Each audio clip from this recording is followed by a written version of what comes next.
سب سے پہلی چیز تو یہ ہے کہ اس ماہ مقدس میں سب سے اولین جس کو ترجیح دی گئی ہے وہ روزہ ہے.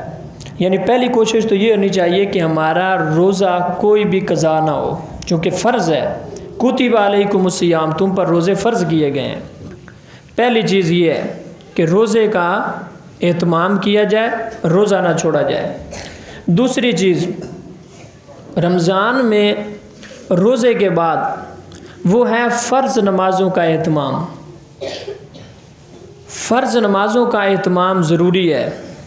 باقی نوافل جو ہیں، جو تراویح کی نماز ہے، تہجد کی نماز ہے، باقی جتنے بھی نوافل ہیں وہ بعد میں آتے ہیں.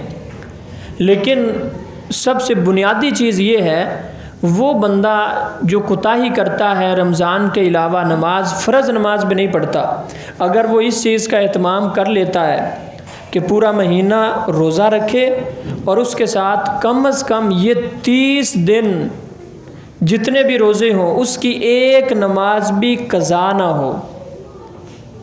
یہ پہلا مرحلہ ہے.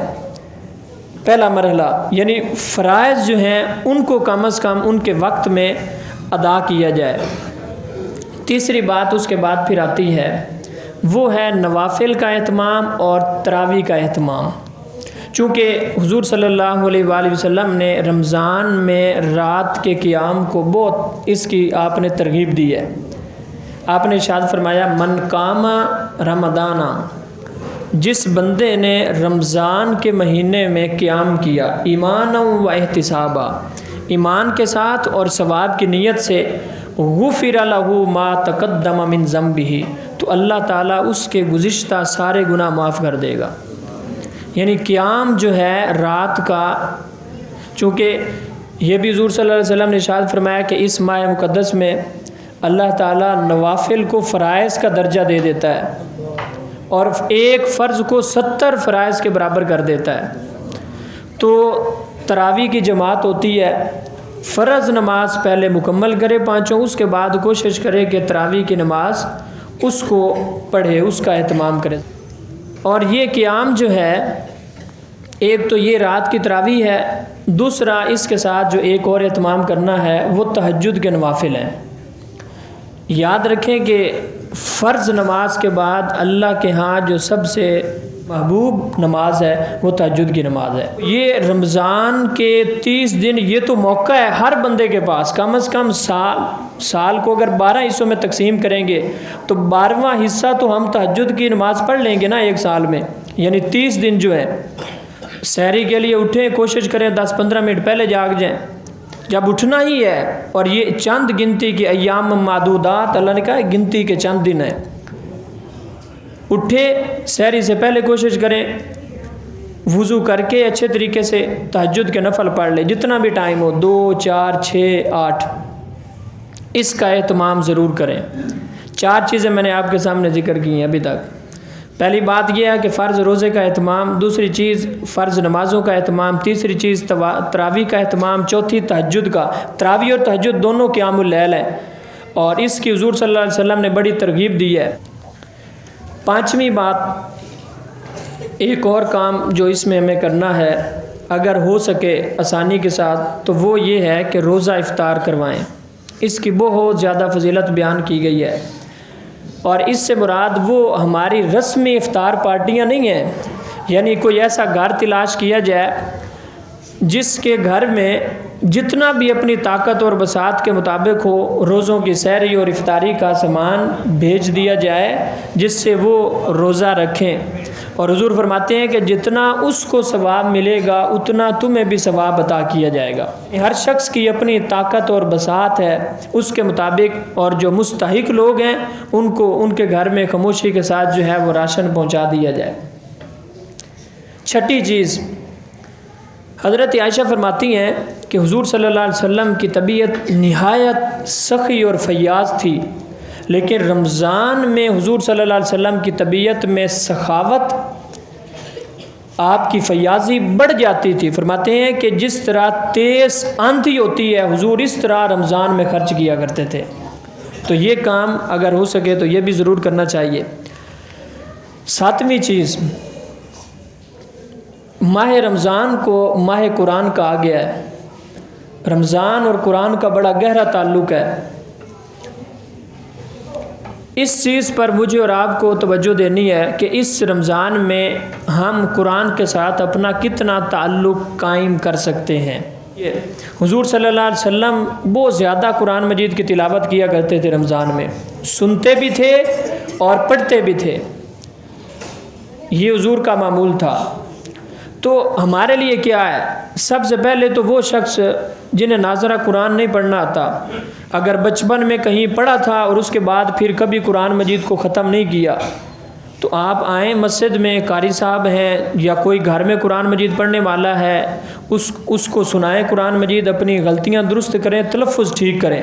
اگر اس رمضان میں ہم یہ کام کر لیں تو یہ بہت بڑی اچیومنٹ ہے۔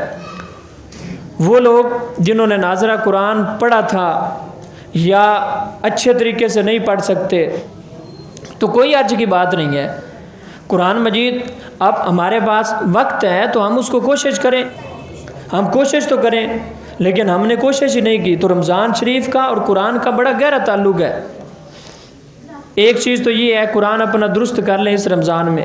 دوسرا پھر وہ لوگ جو روانی کے ساتھ قرآن مجید پڑھ لیتے ہیں تو انہیں چاہیے کہ کم از کم ایک قرآن مجید تو ختم کرے نا، الحمد سے لے کے والناس تک تلاوت قرآن مجید کی کرنی چاہیے۔ ہم شروع میں اپنے آپ کے ساتھ بڑا معاہدہ کرتے ہیں کئی لوگ کہ میں نے اس رمضان میں یہ کرنا ہے وہ کرنا ہے، لیکن 1 2 4 دن گزرتے ہیں پھر ہمارا جذبہ ماند پڑ جاتا ہے۔ اب میں اور آپ ہر شخص ذرا اپنے گریبان میں جھانک کے دیکھے کہ ہم نے آخری مرتبہ کب قرآن مجید کو الحمد سے لے کے والناس تک پڑھا تھا ناظرہ کے ساتھ۔ میں ترجمے کی بات نہیں کر رہا، وہ تو اس سے اگلا سٹیپ ہے، یعنی کب کتنا عرصہ ہو گیا، پچھلے رمضان میں یا کئیوں کو شاید کئی سال ہی گزر گئے ہوں، کب ہم نے قرآن مجید کو پڑھا تھا اس طرح۔ تو کم از کم یہ کرنا چاہیے۔ اس سے اگلا مرحلہ آتا ہے کہ قرآن مجید کو سمجھ کے پڑھنا۔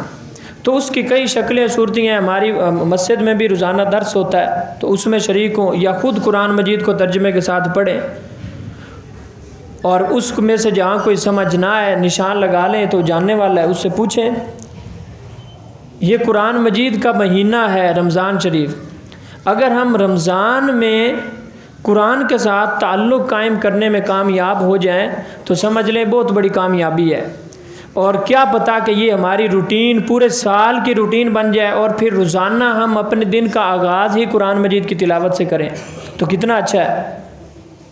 8ویں چیز وہ یہ ہے کہ رمضان میں جس کی طرف حضور صلی اللہ علیہ وسلم نے بڑی خاص توجہ دلائی ہے وہ زبان کا اور اپنے اعضاء کا درست استعمال ہے۔ حضور صلی اللہ علیہ وسلم ارشاد فرماتے ہیں من لم یدع قول الزور والعمل به فلیس للہ حاجۃ فی ان یدع طعامہ وشرابہ۔ حضور فرماتے ہیں کہ جو بندہ جھوٹ بات نہیں چھوڑتا اور جھوٹ پر عمل کرنا نہیں چھوڑتا، فلیس للہ حاجۃ، اللہ کو کوئی پرواہ نہیں ہے اس کے بھوکا اور پیاسے رہنے کی۔ اللہ کو کیا پڑی ہے کسی کو بھوکا اور پیاسا رکھے۔ اسی طرح پھر ایک اور حدیث ہے الصیام جنۃ، فرمایا کہ روزہ ڈھال ہے گناہوں کے سامنے۔ جس طرح جنگ میں ڈھال ہوتی ہے تو تیر سے تلوار سے بچاتی ہے، کہا کہ روزہ ڈھال ہے جو تمہیں گناہوں سے ان چیزوں سے بچاتا ہے۔ فلا یرفس، تو روزے کی حالت میں کوئی گناہ کا کام نہ کرے، ولا یجہل، جہالت کی بات نہ کرے۔ آگے فرمایا کہ اگر کوئی شخص تم سے قاتلہ او شاتمہ، کوئی شخص تم سے لڑائی کرنا چاہتا ہے، گالی دے لے تمہارے روزے کی حالت میں، فل یا کل، تو روزہ دار صرف یہ کہے انی صائم، میں تو روزے دار ہوں۔ تو اس چیز کا ہمیں خاص اہتمام کرنا ہے۔ تو حضور فرماتے ہیں جو بندہ جو باتوں سے نہیں بچتا، جھوٹ نہیں چھوڑتا اور برے عمل سے نہیں بچ رہا، اس کی اپنی زبان پر کنٹرول نہیں ہے، تو اللہ کو کوئی پرواہ نہیں ہے اس کے بھوکا اور پیاسے رہنے کی۔ اور فرمایا کہ اگر تمہیں کوئی گالی بھی دیتا ہے تو تم آگے سے خاموش ہو جاؤ، صرف اتنا کہو انی صائم، میں روزے دار ہوں۔ یہ چیزیں ہیں، ان چیزوں سے ہمیں بچنا ہے کہ اپنی زبان کے اوپر بھی زبان اللہ کے ذکر سے تر رہے، ایسی مجلس میں نہ بیٹھیں جہاں پہ لطیفے سنائے جا رہے ہوں اور روزہ ہم نے رکھا ہوا ہے رسماً اور اس کا پھر کوئی فائدہ نہیں ہے، اور نہ ہی کسی ایسی مجلس میں بیٹھے جہاں پہ غیبت ہو، بہتان ہو، الزام تراشی ہو کسی دوسرے پر۔ اگر یہ سارے کام ہم کر رہے ہیں تو پھر روزے کا مقصد جو ہے وہ فوت ہو جاتا ہے۔ 9ویں اور آخری چیز وہ یہ ہے جو احتیاط ہمیں کرنی ہے۔ یہ اگر 9 احتیاطیں پوائنٹس کی شکل میں میں نے آپ کے سامنے ذکر کی ہیں، اگر ہم ان چیزوں کے اوپر عمل کر لیں اور اس کے مطابق رمضان گزاریں، آپ 30ویں رمضان کو آخری روزے کو دیکھیں گے کہ واقعتاً میری ذات کے اندر کچھ نہ کچھ تبدیلی پیدا ہو گئی ہے۔ اگر یہ ہم پروٹوکول روزے کا رمضان کا نہ رکھیں تو پھر پہلے روزے کو جہاں پر کھڑے تھے آخری روزے کو بھی وہیں کھڑے ہوں گے، اور جس طرح پھر پہلے روزے کو ہماری حالت تھی پورا مہینہ سوائے بھوک اور پیاس کے اور ہم نے کچھ حاصل نہیں کیا، وہیں کے وہیں کھڑے رہیں گے۔ آخری بات جو میں کر رہا تھا جس چیز سے احتیاط کرنی ہے وہ یہ ہے کہ سوشل میڈیا اور میڈیا سے یہ پورا مہینہ کنارہ کشی کر لینی چاہیے۔ تو روزے کی حالت میں بہتر یہ ہے کہ استعمال ہی نہ کریں۔ ہاں کوئی سنجیدہ گفتگو آپ سنیں، کسی بھی عالم دین کا قرآن کا درس سنیں، یوٹیوب پہ اوپر پڑھیں، وہ آپ کو سلیکٹ کر لیں، روزانہ جو ہے درس قرآن کسی سنجیدہ عالم کا گفتگو درس قرآن سنیں، درس حدیث سنیں تو وہ ٹھیک بات ہے۔ لیکن اس طرح فضول سوشل میڈیا چلائی جا رہے ہیں اور میڈیا پہ اور ٹی وی پہ ٹائم ضائع کر رہے ہیں تو یہ پھر سمجھ لیں کہ ہم وقت برباد کر رہے ہیں۔ تو یہ 9 چیزیں میں نے سمجھ لیں کہ پوائنٹس کی ضرورت میں آپ کے سامنے رکھی ہیں۔ اس طرح اگر ہم رمضان گزاریں گے تو پھر آپ دیکھیں گے کہ ہم نے واقعتاً رمضان سے کچھ حاصل کیا ہے، ورنہ یہ سرکل ہے اسی طرح پھر گزار کے اگلے سال پھر آ جاتا ہے اور ہم جہاں پہ کھڑے تھے وہیں پہ کھڑے رہ گئے۔ تو یہ ساری صورتیں وہ ہیں جن کی طرف مجھے اور آپ کو توجہ دینی ہے، اور اس کے اوپر ہم نے پہرا بٹھانا ہے اور شعور کے ساتھ رمضان کو ہم نے گزارنا ہے تاکہ ہم اس سے کچھ نہ کچھ حاصل کر سکیں۔